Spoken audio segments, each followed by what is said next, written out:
नरावार अम्मा news Marathi बातमीपत्रामध्ये आपले स्वागत आहे। पाहुयाच्या ठळक बातम्या। प्रजासेवा भवनात रोज अन्नदान कार्यक्रम, अशा सेवा करणाऱ्या महान व्यक्ती कंदी श्रीनिवास रेड्डी यांचे कौतुक। सर्वांसाठी सामाजिक न्याय सुनिश्चित करण्यासाठी उच्च न्यायालयाचे न्यायाधीश, समरस्थ दिवस कार्यक्रमात प्रमुख पाहुणे म्हणून उपस्थित न्यायाधीश। दुसऱ्या दिवशी सामील झालेल्या जेपीएस आणि ओपीएसचा अनिश्चित काळासाठी संप, शिबिराला पाठिंबा दिला। आजच्या सविस्तर बातम्या। आदिलाबाद भाजप नेते कंदी श्रीनिवास रेड्डी यांनी चांगल्या मनाने गरिबांची भूक भागवण्यासाठी नित्य अन्नदान कार्यक्रम सुरू केला आहे आणि तो अथकपणे सुरू आहे। कंदी श्रीनिवास रेड्डी प्रजासेवा भवन अन्नपूर्णा भवन म्हणून भरभराट होत आहे। शेकडो भुकेल्या लोकांना नियमितपणे तृप्त करत आहे। अन्न खाल्लेले प्रत्येक जण अन्नदाता सुखी भव असे आशीर्वाद देत आहे।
उच्च न्यायालयाचे न्यायाधीश सुधीर कुमार आणि प्रियदर्शनी म्हणाले की त्यांनी प्रत्येकांसाठी सामाजिक न्याय आणि आर्थिक समानता सुनिश्चित करण्यासाठी कठोर परिश्रम केले पाहिजेत।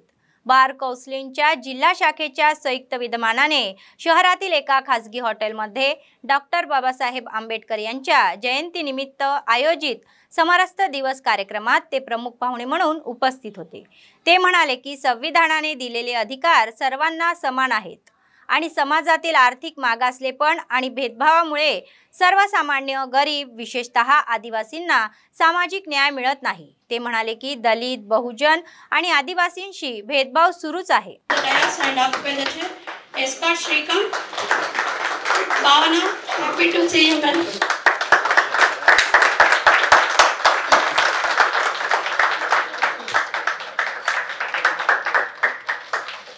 I request Chandramohan, President, Nayamani to please come on to the dais and after the chair. I request Sri Prabhakar Reddy.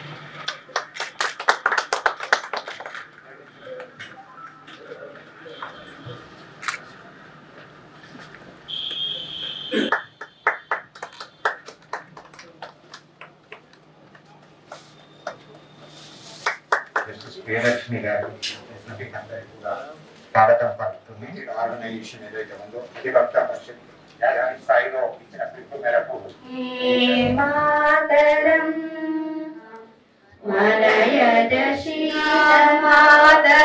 on the occasion of birthday of Dr. Baba Saheb Ambedkar ji, that is Samarastha Divas, Nyayavada Parishad is organizing this occasion on the topic of egalitarian society, a constitutional goal. before going into the topic, I would say a few words about Dr. Baba Saheb Ambedkar. Before that, about the achieving the goals of the contemplated under our Constitution, our Chief Justice of India in the recent past has said something. I would quote that and then I'll start. Egalitarian society, a constitutional goal. Such a best topic for Ambedkar, Dr. B.R. Ambedkar. Chala happy on the topic, exact relevant topic they have selected. Asal egalitarian ana word enti. It has derived from French word. French language loni egalitarian. What is the meaning of egalitarian? Egalitarian ante a society without discrimination, and a society where equality prevails irrespective of caste, creed, gender or religion. किंतु इसी को जोड़कर यहाँ मुझे जो कहा गया कि जनजाति समाज के बारे में कुछ बातें सामने रखना है। मैं यहाँ आते समय ये शब्द अंग्रेजी तो मैं पहली बार पढ़ा, किंतु हिंदी में जिसको समतावादी और वनवासी कल्याण आश्रम ये 1952 में जो प्रारंभ हुआ वो संविधान भारत का बनने के बाद तुरंत ही शुरू हुआ। शिक्षा का, आरोग्य का, उनके अंदर जो टैलेंट है, स्पोर्ट्स एक्टिविटी नेशनल लेवल पर और उनके राइट्स को लेकर, उनके कल्चर को प्रोटेक्शन को लेकर यह कार्य चल रहा है। Egalitarian society, a constitutional goal. Really, India, we are all proud of Indians because India is a country. It's the largest democratic country. Because of Dr. B.R. Ambedkar. Because of Dr. B.R. Ambedkar, he is the father of the constitutional. A common man can reach the highest position. Adilabad जिल्हा केंद्र येथे आयोजित कार्यक्रमात प्रमुख पाहुणे म्हणून असलेल्या उच्च न्यायालयाच्या न्यायाधीश प्रियदर्शनी यांचा बार असोसिएशनच्या वतीने शाल श्रीफळ देऊन सन्मान करण्यात आला। बार असोसिएशनच्या इमारतीत ते आल्यावर अनेक वकिलांनी त्यांचे जंगी स्वागत केले आणि फुले व स्मृतिचिन्ह देऊन त्यांचा गौरव केला। बार असोसिएशनचे अध्यक्ष एंड्राला नागेश यांनी आठवण करून दिली की त्यांनी आदिलाबाद जिल्हा न्यायालयाचे मुख्य न्यायाधीश म्हणून विशेष सेवा बजावली आहे। ते म्हणाले की आज उच्च न्यायालयाचे न्यायाधीश म्हणून येथे येऊन खूप आनंद होत आहे।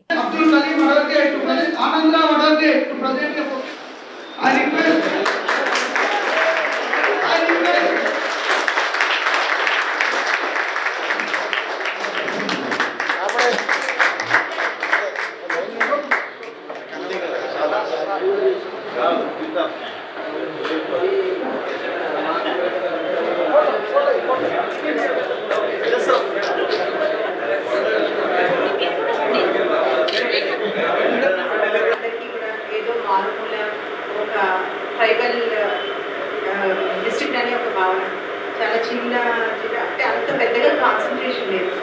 బట్ ఆఫ్టర్ ఇక్కడ I have assume charges principal district judge, I have concentrated more on DNSA programs. అప్పట్లో జీవన్ గారు ఉండేవారు యాజ్ జనరల్ సెక్రటరీగా, DNSA secretary. He also cooperated lot. ఆయన ఏ ప్రోగ్రామ్ అయినా చెప్పగానే ఇక్కడ మేము పేపర్ చూసేవాడు పొద్దున తన జీవన్ మార్నింగ్ పేపర్ చూడడం, నేను పేపర్ చూడడం. నేను పేపర్ చూడగానే జీవన్ ఫోన్ చేసి ఇట్లా ఏదో జరిగింది అని చెప్పగానే please to respond. At the same time తను ఏదైనా చూసినా మేడం ఇట్లా ఏదో పేపర్లో పడింది ఏం చేద్దామని చెప్పేసి మోస్ట్ ఆఫ్ ది టైం తన ఫీల్డ్లోనే ఉండేవాడు జీవన్. అట్లా మాకు ఆ జీవి ఉంది, ఏదో చేయాలని ఒక తాపత్రయం ఉండేది. సో చాలా మారుమూల ట్రైబల్ ప్లేసెస్కి వెళ్ళడం జరిగింది. And I do not know whether you believe remember or not, Kuchlapur గ్రామస్తులు కూడా అక్కడ అసలు కుచ్లాపూర్ ఏదో గుణం ఉన్నట్టు అక్కడ రోడ్లు వేయించాము, తర్వాత స్ట్రీట్ లైట్స్ వేయించాము, లైబ్రరీ పెట్టించాము. అండ్ ఆల్సో అక్కడ ఉన్నటువంటి యూత్కి సమ్ వాళ్ళకి సెల్ఫ్ ఎంప్లాయ్మెంట్ లాగా వాళ్ళు చేయగలిగాము. IMAचे राज्य अध्यक्ष डॉक्टर BN राव यांनी वैद्यकीय विद्यार्थ्यांना संबोधित केले की त्यांनी उच्च वैद्यकीय शिक्षण घ्या आणि लोकांची चांगली सेवा करण्यासाठी वाढवा.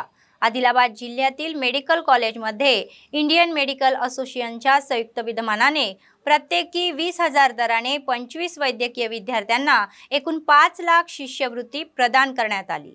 विद्यार्थ्यांना प्रोत्साहन देण्यासाठी आम्ही ही शिष्यवृत्ती IMAच्या वतीने देत आहोत असे त्यांनी सांगितले.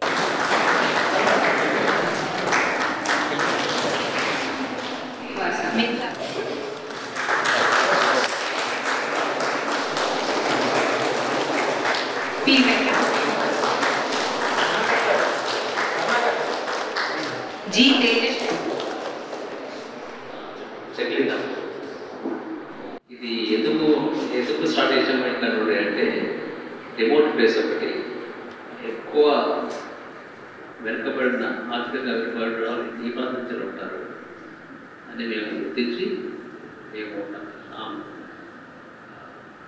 ఈ సందర్భంగా మీ ప్రెసిడెంట్ అండ్ సెక్రటరీని ఇద్దరిని కూడా ప్రత్యేకంగా ఆశ్రయిస్తున్నాను. వాళ్ళు ఇంకా ఎక్కువ స్టూడెంట్స్ కూడా లిస్ట్ ఇచ్చారు. బట్ మిగతా మెడికల్ కాలేజెస్ కూడా ఉన్నాయి కనుక 25 విద్యార్థులను సెలెక్ట్ చేసి ఇచ్చారు. श्री रामकृष्ण सेवा समितीने आपल्या सामाजिक आणि आध्यात्मिक कार्यक्रमाद्वारे स्वतःची एक विशेष ओळख मिळवलेली आहे. आदिलाबाद येथील श्री रामचंद्र गोपालकृष्ण मठात बाल संस्काराने नुकतेच विद्यार्थ्यांसाठी उन्हाळी प्रशिक्षण वर्ग सुरू केले आहे. हे शिबिर सुमारे 20 दिवस चालणार आहे. या शिबिरात विद्यार्थ्यांना योग, ध्यान, अन्नमय्या कीर्तन, वैदिक गणित, चित्रकला, हस्ताक्षर, नैतिक मूल्यांच्या कथा, बाल महाभारत कथा, गीता श्लोक शिकवले जातात. याशिवाय विद्यार्थ्यांना नाश्ता दिला गेला. हे वर्ग सकाळी 7 ते 11 या वेळेत सुरू असतात.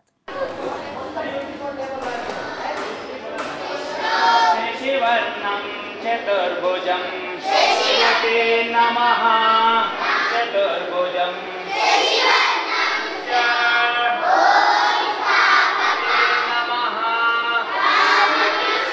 नमस्ते यतिराजाय. ప్రతి సంవత్సరము ఒక 20 రోజుల పాటు ఈ శిక్షణ శిబిరం నిర్వహించబడుతుంది. సుమారు ఈ శిబిరంలో 200 వరకు విద్యార్థులు పాల్గొంటారు. ఉదయం 7 గంటల నుంచి 11 గంటల వరకు ఈ శిక్షణ శిబిరం నడపబడుతుంది. మొదటగా దీంట్లో ఉదయం పూట యోగా విద్యార్థులకి నిత్య జీవితంలో ఆరోగ్యంగా ఉండాలంటే యోగా నేర్పిస్తూ 1 అవర్ పాటు యోగా నేర్పిస్తూ దాని తర్వాత అన్నమయ కీర్తనలు, ధ్యానము, మళ్ళీ సంగీతము, మళ్ళీ చేతివ్రాత, హ్యాండ్ రైటింగ్, అలాగే డ్రాయింగ్, ఇది కాకుండా ఆధ్యాత్మిక వికాసన చింతనకి భగవద్గీత శ్లోకాలు, అలాగే పిల్లలు నైతిక పరివర్తన చెందడానికి మన పురాణ ఇతిహాస కథలు తీసుకొని కథలు అంటే నైతిక విలువల కథలు చెబుతూ విద్యార్థులకి ఈ శిక్షణ శిబిరం నేర్పబడుతుంది. ఆర్గనైజ్ చేస్తున్నారు. దానికి నేను డాన్స్ టీచర్గా నేర్పిస్తున్నాను పిల్లలకి. ఇది క్యాంప్ 8 to 10 o'clock వరకు ఉంటుంది. 40 to 50 స్టూడెంట్స్ అయితే వస్తున్నారు. ఇప్పటికీ మన క్లాసికల్ డాన్స్, సాంస్కృతిక నృత్యాలు ఇప్పుడు ఎక్కడ కనిపించడం లేకపోవడంతో చాలామంది పిల్లలు ఈ సమ్మర్ క్యాంప్కి రావడానికి ఇంట్రెస్ట్ చూపిస్తున్నారు. कनिष्ठ पंचायत सचिवांनी त्यांची चिंता व्यक्त केली आहे की 4 वर्षाचा बंदी कालावधी संपल्यानंतर आणि त्यांच्या न्याय मागण्या पूर्ण झाल्यानंतर त्वरित नियमित केले जावे. आदिलाबाद जिल्ह्यातील जिल्हाधिकारी कार्यालयासमोर सुरू असलेला बेमुदत संप आज दुसऱ्या दिवशी पोहोचला आहे. नागरी समाज आणि राजकीय पक्षांच्या नेत्यांनी संप छाननीला देऊन भेट व्यक्त केली. त्याचाच एक भाग म्हणून भाजप नेते गिम्मा संतोषराव यांनी पाठिंबा जाहीर केला. भाजपचे प्रदेश नेते कंदी श्रीनिवास रेड्डी यांच्या नेतृत्वाखाली त्यांनी पंचायत सचिवांसोबत आपले प्रतिनिधी म्हणून एकजूट व्यक्त केली. त्यांच्या न्याय इच्छेला शेवटपर्यंत साथ दिली जाईल असे कंदी श्रीनिवास रेड्डी यांच्या नेतृत्वाने स्पष्ट केले आहे.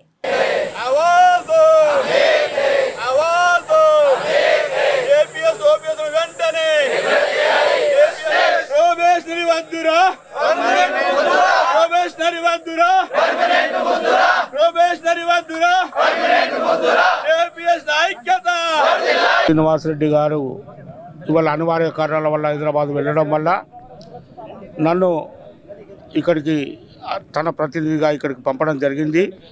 వీరికి ఎప్పుడు కంది శ్రీనివాస్ రెడ్డి అనే వ్యక్తి వీరికి 100% అండగా ఉంటాడు. ఏ ఇబ్బంది వచ్చినా ఏది వచ్చినా ఇప్పుడే మా జడ్పీటీసీ గారు చెప్పారు. ఆయనతో పాటు మేము కూడా అందరం అండగా ఉంటూ గుడెత్తూరు జడ్పీటీసీ జిల్లా బీజేపీ అధ్యక్షులు ఆయన ఏ విధంగా అయితే చెప్పాడో ఇప్పుడు భారతీయ జనతా పార్టీ అండగా ఉంటుందని ఇప్పుడు మేము కూడా ఇక్కడ కూడా ఆదిలాబాద్ నియోజకవర్గంలో కంది శ్రీనివాసరెడ్డి గారి ఆధ్వర్యంలో తప్పకుండా ఏ సమస్య వచ్చినా ఆర్థికంగా కానీ ఇంకా ఏ సమస్య ఉన్నా మేమందరం అండగా ఉంటాం.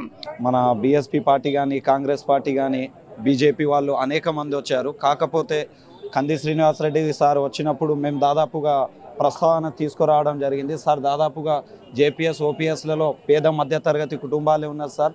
ఇలా చాలా కఠోరమైన జీవితాలతోటి శాలరీ రాకుండా గలుపుతున్నారని చెప్పగానే వెంటనే వారు స్పందించి 50,000 రూపాయల ఆర్థిక భరోసాని ఇవ్వడం జరిగింది. ఫ్యూచర్లో కూడా మీకు ఎలాంటి కార్యక్రమాలలో కూడా మా వంతు మద్దతు ఉంటుందని ప్రకటించడం చాలా ఆనందంగా ఉంది. మళ్ళీ ఏ రకమైన మీకు హైదరాబాద్లో కానీ ఎక్కడైనా కూడా సమావేశాలు జరిగినా లేకపోతే ఎలాంటి కేసులు కానీ ఇలా భయపడకుండా ముందుండాలని ధైర్యం చెప్పడం చాలా आनंदంగా ఉంది. ఇక్కడ దాదాపుగా 300 వ్యక్తులు కాకుండా 300 कुटुंबाలలో భరోసా నింపడం చాలా आनंदంగా ఉంది. बेला मंडळ केंद्रातील अशोकनगर कॉलनीतील गटारात दुर्गंधी पसरली आहे. ड्रेनेजचे पाणी साचल्याने डासांचा वावर कमालीचा वाढत आहे. गेल्या काही वर्षापासून वसाहतीतील मुख्य ड्रेनेजचे पाणी बाहेर न गेल्याने दुर्गंधी व डासांचे प्रमाण प्रचंड वाढले आहे असे वसाहतीतील रहिवाशींनी सांगितले. कचरा प्लास्टिक कव्हर तुंबल्याने नाल्यात पाणी साचत असल्याचे त्यांनी सांगितले. याचे प्रमुख कारण म्हणजे ग्रामपंचायत सत्ताधारी लक्ष देत नाही. त्यांनी गाव व्यवस्थापनाला नाल्याचे काम तातडीने हाती घेऊन पाणी साठणार नाही याची काळजी घेण्यास सांगितले. तसे न केल्यास ते जिल्हाधिकाऱ्यांच्या निदर्शनास आणून देतील असे ते म्हणाले.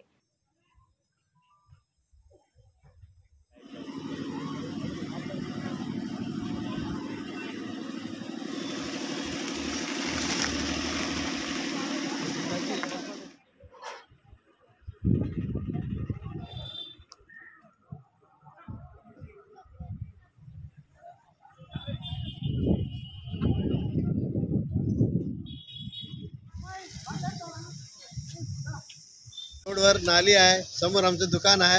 आम्हाला दुनियाभरचं मच्छरचा त्रास आहे. आम्हाला झोप नाही येत. आम्ही मच्छर डसल्यानं आम्ही परेशान आहोत. मोरीचं संडासचं पाणी नाल्याचं पाणी जमा आहे. 1-2 महिन्यापासून वाहत नाही. त्यात कचरा आहे. आम्ही किती वेळ सांगितलं तरी ते नाली बांधत नाही. ते काही नाही. मग पैसा नसेल तर सांगा, आम्ही सगळेजण मिळून तुमचे सहाय्य करू. तुम्ही నిల్వ ఉంటున్నాయి. నిల్వ ఉండడం వల్ల మచ్చర్లు బాగా ఉంటున్నాయి.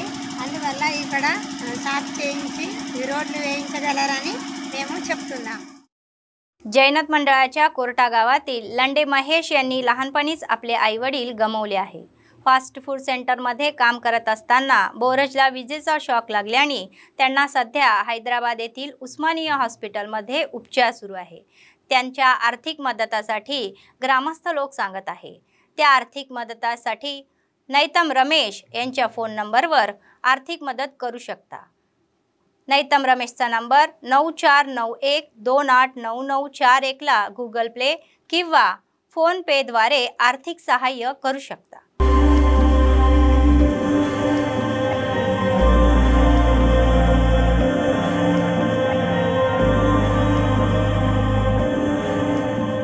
बातमी संपण्यापूर्वी पुन्हा एकदा ठळक बातम्या. प्रजासेवा भवनात रोज अन्नदान कार्यक्रम. अशा सेवा करणाऱ्या महान व्यक्ती कंदी श्रीनिवासरेड्डी यांचे कौतुक. सर्वांसाठी सामाजिक न्याय सुनिश्चित करण्यासाठी उच्च न्यायालयाचे न्यायाधीश. समरस्थ दिवस कार्यक्रमात प्रमुख पाहुणे म्हणून उपस्थित न्यायाधीश. दुसऱ्या दिवशी सामील झालेल्या जेपीएस आणि ओपीएसचा अनिश्चित काळासाठी संप. शिबिराला पाठिंबा दिला. या होत्या आजच्या बातम्या. पुढच्या बातमीपत्रात पुन्हा भेटूया. तोपर्यंत पाहत रहा अम्मा न्यूज. सत्तेसाठी जनतेसाठी. नमस्कार.